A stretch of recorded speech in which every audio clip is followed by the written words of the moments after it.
Bienvenue à cette formation. Donc, comme je vous ai dit, l'objectif, c'est vraiment pour que ça soit animé. Donc, n'hésitez pas à poser les questions que vous avez. C'est l'objectif. Parce que là, c'est un petit peu juridique, ça peut être un petit peu ennuyeux, mais l'objectif, c'est que le juridique, voilà ce que j'ai dit tout à l'heure, on le transporte dans la vraie vie avec des exemples, des cas concrets, et que vous voyez comment ça marche en réalité. D'accord? Et aussi, on va poser des questions. Je vais vous poser des questions d'examen pour voir comment est-ce que vous répondez, comment est-ce que vous avez assimilé les cours qu'on va voir. Et dans ce cas-là, vous avez le chat. Vous voyez, vous avez la petite partie de chat. Et c'est là que vous mettez par écrit les réponses. D'accord? Vous mettez vos réponses et après, on va voir qui a répondu bon, qui a répondu pas bon. Celui qui a répondu bon, bah, je ne sais pas, on va vous donner peut-être une petite tablette de chocolat si vous avez l'examen en novembre. Super. Donc, vous voyez le chat? Donc là-bas, vous me répondez, voilà, vous allez taper les réponses parce qu'on va avoir des tests directement. Et c'est des vraies questions. En fait, là, vous avez un accès exclusif parce que moi, j'avais un accès au questionnaire de la FIFA de dernier examen. Et donc là, ça sera des vraies questions qui étaient posées à l'examen. C'est-à-dire que là, vous allez vraiment voir les vraies questions. Et ça, vous n'avez pas accès que lorsque vous êtes inscrit à une session d'examen, que vous avez payé du coup les droits d'inscription et vous avez accès à l'examen blanc. C'est uniquement à ce moment-là que vous avez accès à des questions vraies de la FIFA. Moi, je vous les donne au fur et à mesure des sujets qu'on va avancer. Bon, les règles du jeu sont posées, donc je vous invite à commencer nos cours par la partie très importante. Comme je dis, 50% des questions est posée sur cette partie-là. C'est le règlement du statut et du transfert des joueurs. Donc, si vous avez un stylo ou quelque chose, il y a quelques articles qu'il faut vraiment retenir, qu'il y a vraiment beaucoup de questions là-dessus. Donc, je vais vous donner ces articles. Comme ça, vous pouvez les noter. Et l'essentiel, c'est pas de connaître les 750 pages par cœur, mais connaître certains articles que vous allez être à coup sûr questionner là-dessus. D'accord? Et après aussi, les 750 pages du règlement, il faut juste connaître les chapitres pour savoir que si la question est porte sur un transfert, bah vous allez dans la section 2, règlement 2, page 227. Donc vous voyez, là on va parler du joueur. Donc c'est la page 227 du règlement. Donc section 2, règlement 2, page 227. Donc on va définir le statut du joueur. Dans le monde du football, vous avez deux statuts qui existent. Vous avez des joueurs amateurs et joueurs professionnels uniquement. C'est le règlement 2. Donc les joueurs qui participent au football organisé sont soit amateurs, soit professionnels. Donc il n'y a aucun autre statut qui n'est reconnu. C'est très simple. Donc un joueur professionnel, ça veut dire quoi? Il faut avoir une définition. Donc c'est une personne qui possède un contrat écrit avec un club, qui perçoit une rémunération supérieure au montant des frais effectifs qu'il engage. D'accord? Tous les autres joueurs sont considérés comme des amateurs. Vous voyez, c'est très simple. Donc, un joueur professionnel, il doit avoir un contrat écrit avec un club. Il doit percevoir une rémunération supérieure au montant des frais effectifs qu'il encourt. D'accord? Donc, si par exemple, il a des frais de déplacement et qu'on lui paye des frais de déplacement, bah, ça peut être un joueur amateur. On est bien d'accord. Parce que je sais pas, on lui paye son ticket de bus, ticket de train pour il aille rejoindre un match. C'est pas pour ça qu'il devient professionnel. Professionnel, c'est vraiment si vous payez, on vous paye supérieur à des frais engagés et vous avez un contrat écrit avec le club. Bon, ça c'est très simple. On continue. On peut réacquérir un statut d'amateur. Donc pour cela, il y a des conditions. Donc ça, c'est le règlement 3. Donc un joueur qui était enregistré comme professionnel ne peut être réenregistré comme amateur qu'après un délai minimum de 30 jours à compter de son dernier match comme professionnel. Donc sachez, si vous avez une question comme ça, que si vous étiez professionnel et vous voulez redevenir amateur, vous avez un délai de 30 jours à partir de votre dernier match professionnel, en tant que professionnel. Eh bien, hop, j'ai une petite question. Je reviens dans le Oui, Karim. Par contre, il faut que tu actives le micro, s'il te plaît. Excuse-moi. Très, très, très rapidement, est-ce que ce cas-là, souvent, régulièrement, un professionnel qui souhaite repasser amateur? Ah bah, il y a beaucoup de cas comme ça en fin de carrière. Ah, en fin de carrière alors? Souvent en fin de carrière. Il y a des cas vraiment où des personnes, pour des raisons de santé ou des joueurs qui ont reçu des gros pépins ou qui sont physiquement et qui sont faibles aussi, ou en carrière, qui tiennent pas le rythme de haut niveau professionnel, qui se blessent régulièrement. Après, ils passent amateurs aussi. Donc il y a vraiment des cas, il y a beaucoup de jeunes qui malheureusement qui se cassent à l'âge de 20 ans, 21 ans, 23 ans. Ils peuvent réacquérir le statut amateur, bien sûr. Il y a beaucoup de cas comme ça. Il y a beaucoup de professionnels en fin de carrière, ils redeviennent amateurs. Et après, ils passent entraîneurs, ils travaillent pour comme D'accord, OK. des animateurs à la télé, comme Thierry Henry, qui touchent un salaire assez sympathique. Donc c'est pour ça qu'il y a vraiment des cas, beaucoup de cas où ça arrive. Mais sachez que voilà, vous avez un délai de 30 jours pour devenir amateur une fois que vous étiez professionnel. C'est D'accord. bon? D'accord, c'est bon. Super. Très bien. Ensuite, en cas de réacquisition du statut d'amateur, il n'y a aucune indemnité qui est due, c'est logique. Si dans un délai de 30 mois à compter de la réacquisition du statut d'amateur, le joueur est enregistré en tant que professionnel, son nouveau club est tenu de payer une indemnité de formation conformément à l'article 20. Alors, je vous explique. Donc, quand on redevient amateur, on ne doit rien payer. Par contre, si dans un délai de 30 mois, donc c'est pratiquement plus de 2 ans, d'accord?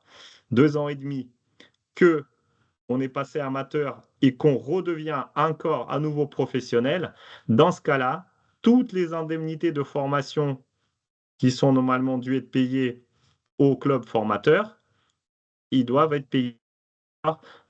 C'est pourquoi que peut-être des fraudes, parce que pour ne pas payer les indemnités de formation, on aurait pu basculer un joueur en statut amateur et après le récupérer dans un autre club et le refaire professionnel. D'accord? Mais ça n'a aucun sens parce que dans ce cas-là, vous devriez quand même payer les droits de formation au club formateur. C'est pour ça que cet article le précise. Donc, on a évité une fraude en disant que même si le joueur devient amateur, il repasse encore professionnel par la suite, bah, ça ne change rien. On devra quand même payer toutes les indemnités que les clubs formateurs ils auraient dû percevoir pour ce joueur-là. Tout ce qui est indemnité de formation et les indemnités de solidarité, on le verra par la suite. D'accord? Il y a vraiment un article à part, il y a des calculs qui sont assez complexes. Je vais vous expliquer, c'est une partie qui va être un petit peu, qu'on va traiter par la suite. Très bien, mais sachez que le fait de changer de statut, ça ne change rien parce que vous avez un délai de 2 ans et demi pendant lequel, même si vous redevenez professionnel, les indemnités de formation, ils sont dus quand même. Ensuite, l'article règlement 4 nous parle de cessation d'activité. Donc, un joueur professionnel qui met fin à sa carrière au terme de son contrat, de même qu'un amateur qui met fin à son activité, demeure enregistré pendant 30 mois auprès de l'association de leur dernier club. Donc vous voyez pourquoi ce délai de 30 mois, parce que s'ils redeviennent professionnels, on devrait payer quand même les indemnités de formation. D'accord? Et tout ce qui est indemnité de formation, c'est-à-dire tous les clubs dans lesquels vous avez joué tout au long de votre carrière professionnelle, ils sont enregistrés, d'accord, auprès de l'association où vous avez joué la dernière fois. Donc c'est pour ça que quand vous terminez votre carrière professionnelle, vous restez enregistré pendant 30 mois. Très bien. Et la dite période court à compter du dernier match officiel auquel le joueur a joué pour le club. C'est très simple. D'accord? Très bien. Bon, bah écoutez, si vous avez bien suivi, là, je vous donne une petite question qui tombe à l'examen. Une question très simple. Et vous allez me répondre dans le chat, qu'est-ce que vous pensez? Donc, je vous pose la question. Alors, les joueurs qui font partie du football organisé sont, là, vous pouvez sélectionner une ou plusieurs réponses. Uniquement les amateurs, Les amateurs ou professionnels, aucun autre statut ne sera reconnu. Uniquement des professionnels ou amateurs professionnels, mais d'autres catégories peuvent être reconnues en fonction de la législation nationale. D'accord? Donc, en vertu du règlement, donnez-moi, s'il vous plaît, la réponse qui vous correspond, que vous pensez être exacte. Alors,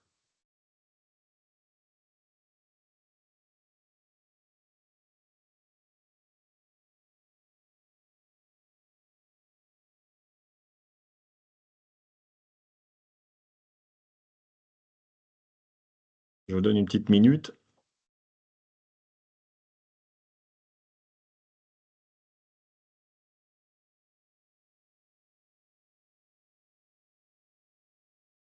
C'est bon, tout le monde a trouvé le petit chat?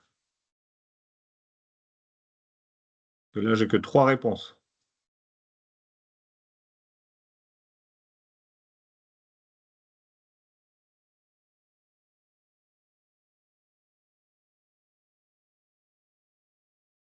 Ouais, déjà plus, c'est bien. Du coup, j'ai Jessie qui a répondu B, Karim B, Dylan B, Salim, ouais, il est quitté, donc Karim B, Grégoire B. Très bien, on va vérifier si c'est la bonne réponse. Parfait, du coup la réponse est B et je vous explique, comme on a dit, l'option B est correcte parce que conformément aux réglementations du football, les joueurs qui font partie du football organisé peuvent être à la fois amateurs et professionnels. Il n'y a aucun autre statut qui est reconnu. D'accord? Très simple à retenir. Ça, tout le monde l'a compris. Impeccable. On peut passer aux choses un peu plus sérieuses et là, ça va se compliquer un petit peu. Donc mon objectif, Ouais, c'est pas juste, je vas-y. voulais rajouter, on dit amateur ou professionnel, mais il y a tous les contrats des jeunes de centre de formation, comme aspirants, en France par exemple, où ils vivent vraiment avec le minimum, ils ont 500-700 €, mais ils sont officiellement considérés comme professionnels. C'est-à-dire que même si ton joueur, il est aspirant dans un centre de formation en Ligue 2 et qu'il gagne 500 € par mois et qu'il a signé 3 ans, tu es bloqué, hein. Tu peux pas le sortir. Il y a l'obligation de payer un transfert. Moi, ça m'est déjà arrivé avec un jeune qui était à Nantes. C'est Manchester City qui le voulait. Et Nantes, ils me l'ont bloqué en me demandant une somme horrible, alors que le petit, il gagnait même pas 1 000 € par mois. Donc, ils disent amateur professionnel, mais la réalité, c'est que c'est entre les deux. Enfin, il y a aussi des contrats entre les deux. C'est pas que, tiens, tu es pro ou que tu es amateur. Après, si le joueur, merci Greg pour ton intervention, si le joueur est transféré, du coup, bah, elle est enregistrée en tant que professionnel ou amateur, mais en fait, c'est que ces deux statuts-là que tu peux enregistrer dans pour la FIFA, en fait. Donc, il n'y a que ces deux statuts qui existent quand tu enregistres un joueur. Après, ils peuvent avoir vraiment des contrats, comme dit Grégoire, assez bidons pour les bloquer, mais si tu fais le transfert, tu les enregistres que en tant qu'amateur ou professionnel. Voilà. C'est que ces deux statuts Exact. qui sont officiellement reconnus. Parfait. Donc là, on va passer à des choses un petit peu plus compliquées, plus sérieuses. En fait, mon objectif, c'est que je vous explique d'une manière plus simple ce que vous lisez dans les textes. D'accord? Et je vous apporte ça dans les cas pratiques. Donc là, on va passer sur la partie l'enregistrement des joueurs. Donc, c'est la section 3, règlement 5, page 229. Retenez ce page 229 parce qu'il y a beaucoup de questions qui sont posées là-dessus. Surtout le règlement 5 bis à la page 230 qui parle de transfert relais. D'accord? On le verra là juste un petit peu plus loin. Donc, la question règlement 5 bis, des fois vous avez même la question, c'est marqué est-ce qu'en vertu du règlement 5 bis, c'est conforme ou pas? Donc, retenez, règlement 5 bis, c'est le transfert relais. D'accord? C'est très important parce que comme ça vous évite d'aller chercher perdre du temps, chercher dans les 700 pages. Ensuite, du coup, l'enregistrement des joueurs. Donc, chaque association dispose d'un système électronique d'enregistrement de joueurs qui attribue un identifiant FIFA.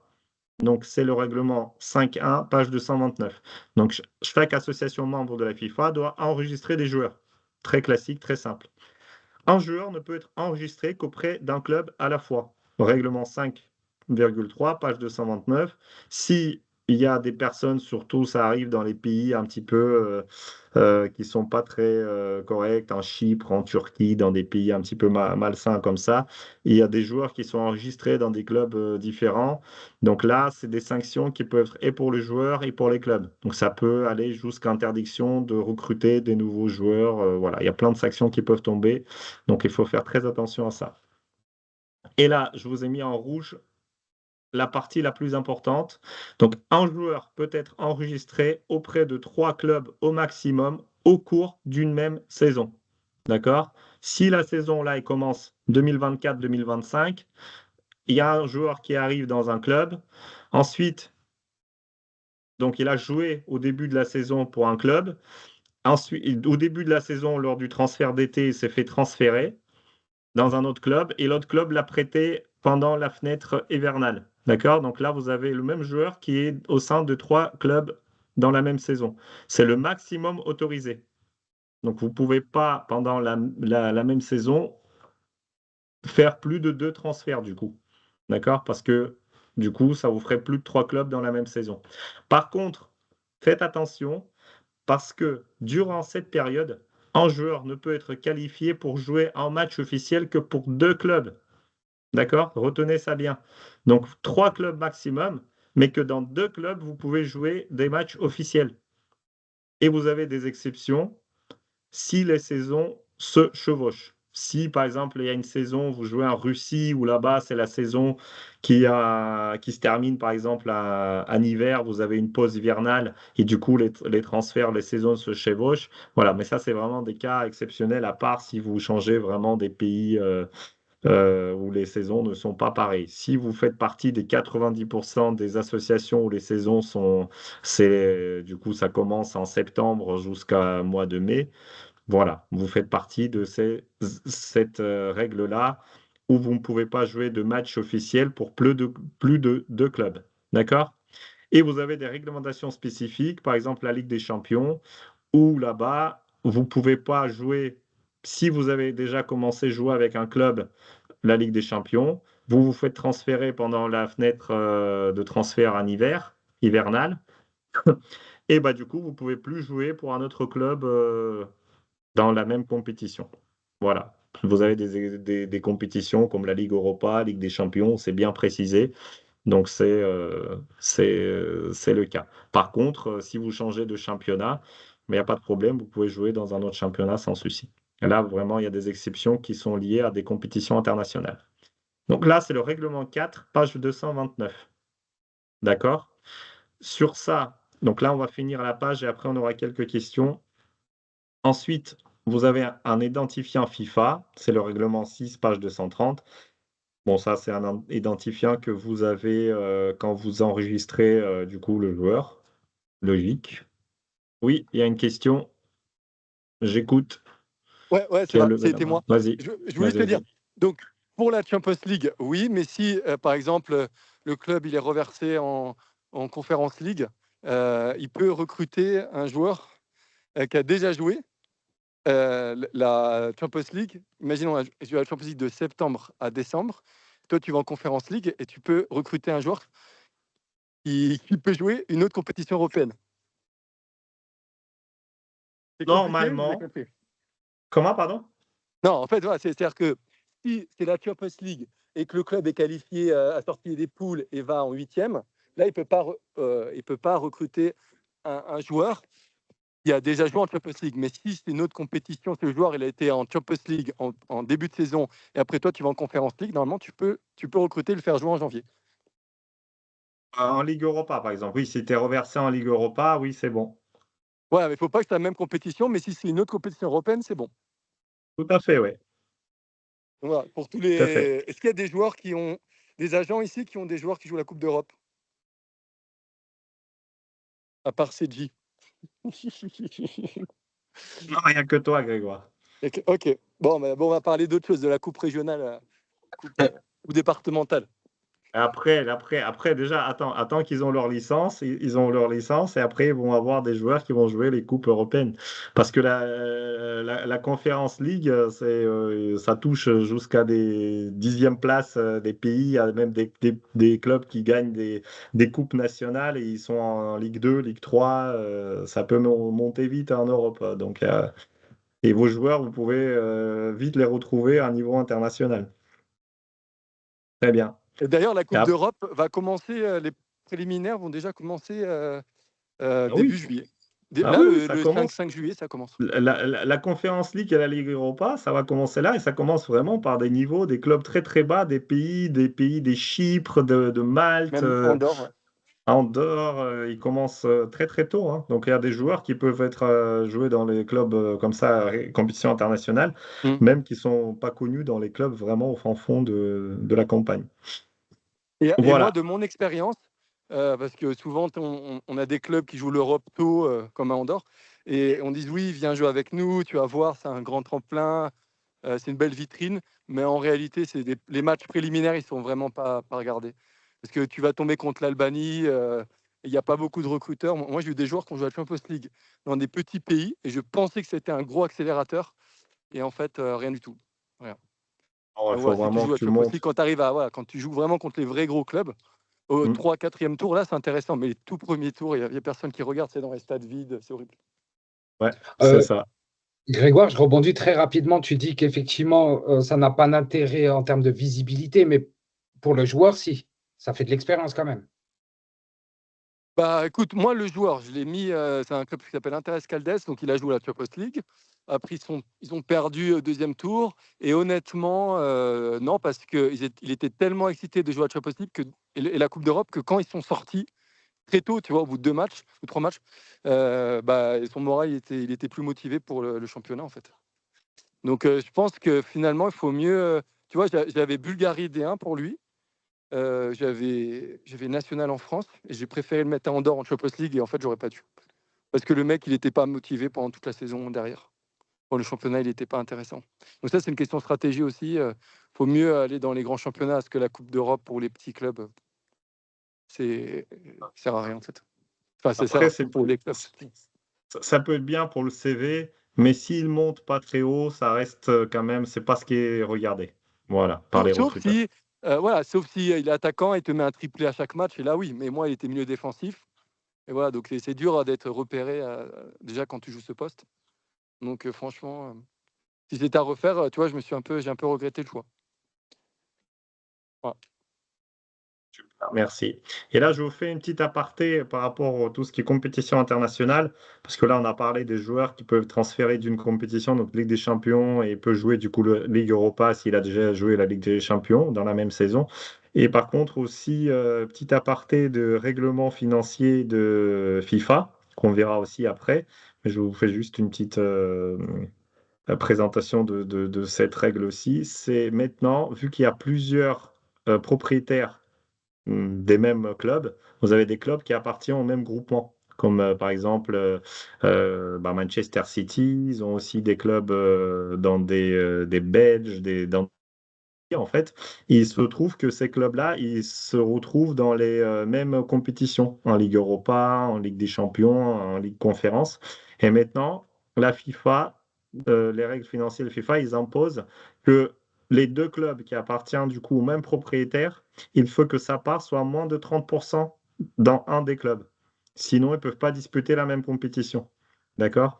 Donc, c'est pour ça qu'il y a un club de Ligue des Champions qui appartient au même propriétaire. Par exemple, ils ont 50-50 la part, par exemple, il a plus de 50% ou plus de 30% du coup la part dans un autre club, il joue la même compétition, bah, du coup, il doit choisir soit il baisse sa part à 30%, soit il y a un des deux clubs qui doit changer de compétition internationale. Voilà. Oui, Il du me, coup, il me- Karine, il me semble, Selva, c'est le cas pour le groupe Ineos et l'OGC Nice et Manchester, il me semble. Nice et Manchester, oui, exactement. C'est ça, Et hein? Ok. ouais, du coup, il y a, maintenant, ils doivent choisir, soit ils participent toutes les deux à la compétition, soit, à condition qu'ils baissent du coup une part de moins de 30%. Effectivement, 3 et les stacks aussi. Merci Karim pour le rappel. Mm. Très bien. Et Grégoire, vas-y. Tu as une question, Greg? Oui, donc oui, c'était par rapport à Toulouse et Milan. Hmm. Et donc ouais, on a une personne qui connaît bien le dossier, qui s'appelle Seji, et qui pourrait intervenir, qui connaît très très bien le dossier. Seji, si tu es Bonjour, là. On bonjour l'écoute à alors. tous. Oui, Bonjour. en fait, dès lors qu'on faisait tous les deux partie du même groupe, qui était Redbird, Milan et Toulouse FC, on a eu maintes réunions pour essayer de, comment dire, sans donner trop d'infos, mais pour essayer d'arranger tout ce qui est papier et dossier financier, on va dire. Et grâce au travail phénoménal de notre service financier, ainsi que celui de Milan et Redbird, et ben on a réussi à un peu changer on va dire le dossier et c'est passé auprès de la Coupe d'Europe. Donc on était contents et on a pu participer à l'Europa League, qui était une expérience formidable. Bah, du coup, je vous dis comme quoi il y a des possibilités juridiques. Pour ça que vous Ouais. apprenez ces cours-là. C'est important de savoir qu'il y a des possibilités. Merci pour ton intervention, CJ. Donc, des possibilités juridiques pour correspondre aux règles qu'on est en train d'étudier. Par contre, ces règles, non seulement il faut vous les connaître pour passer l'examen, ça c'est la base, mais après, dans la vie quotidienne de foot, c'est vraiment la Bible, si je peux dire, que vous devez connaître, pas par cœur, mais au moins les principes fondamentaux, parce que sans ça, bah, vous ne pouvez pas vraiment être au top, parce qu'il y a des règles, si vous ne les respectez pas, comme je dis, vous pouvez perdre votre licence, vous pouvez être sanctionné. Il y a des règles tellement pas très connues, mais tellement suivies par d'autres personnes qui peuvent vraiment vous tomber dessus, vous dénoncer devant les organes de la FIFA. Donc c'est pour ça que cette partie juridique est non seulement importante pour passer l'examen, mais aussi pour que derrière vous soyez calé dans ce monde de requins, parce que c'est vraiment un monde de requins. Et là-bas, vous allez vite vous faire bouffer si vous n'êtes pas dans les règles du jeu. D'accord? Après pour la copropriété des clubs, c'est un peu un jeu de chat et de chien. C'est-à-dire que les Redbirds, par exemple, ils ont tellement de réseaux qu'ils peuvent demander à un proche ou un autre fonds d'investissement d'investir à Toulouse ou de mettre leur nom et de faire un. Bah, tu vois, en fait, la réalité, c'est que à une époque où c'était simple, où c'était le propriétaire d'Auxerre, c'était Hamel, par exemple, qui était un mec qui avait son entreprise. Maintenant, c'est des